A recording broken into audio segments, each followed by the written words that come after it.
আপনি কোর্টে চ্যালেঞ্জ না করে আপনি বাজার গরম করতে চাইছেন আর মিডিয়াতে থাকার জন্য যেখানে সেখানে সিঁড়িতে বসে পড়ছেন, এর কোনো এফেক্ট বাংলায় পড়বে না।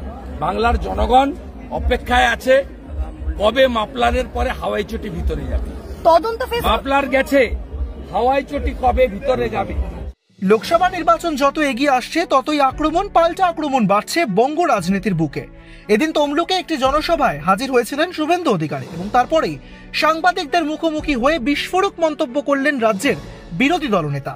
তিনি বললেন সিঁড়িতে বসে প্রচার পাওয়া সম্ভব নয়। একই সঙ্গে ভূপতিনগরে এনআইএ এর ওপরে যে হামলা হয়েছে তার বিষয়েও মন্তব্য করতে শোনা গেল শুভেন্দু অধিকারীকে।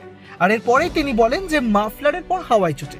প্রসঙ্গত কিছুদিন আগেই এনফোর্সমেন্ট ডিরেক্টরেটের হাতে আবগারি দুর্নীতি মামলায় অভিযুক্ত হয়ে গ্রেফতার হয়েছেন দিল্লির মুখ্যমন্ত্রী অরবিন্দ কেজরিওয়াল।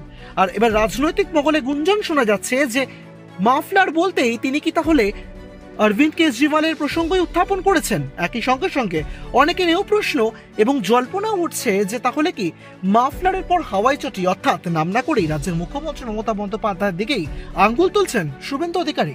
এই প্রশ্ন এখন ঘুরপাক খাচ্ছে রাজনৈতিক মহলের অন্তরে।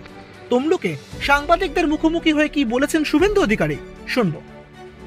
যারা খুনি, যারা অভিযুক্ত, যারা সন্ত্রাসী, তাদের বিরুদ্ধেই কোর্টের নির্দেশে তদন্তকারী সংস্থা কাজ করছে। আপনার পুলিশের নিরপেক্ষতা নেই, তাই সিবিআই এনআইএ কে হ্যান্ডওভার করছে কেস কোর্টে।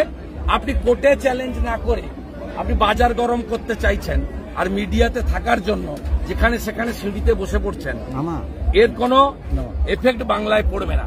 বাংলার জনগণ অপেক্ষায় আছে কবে মাফলারের পরে হাওয়াই চটি ভিতরে যাবে।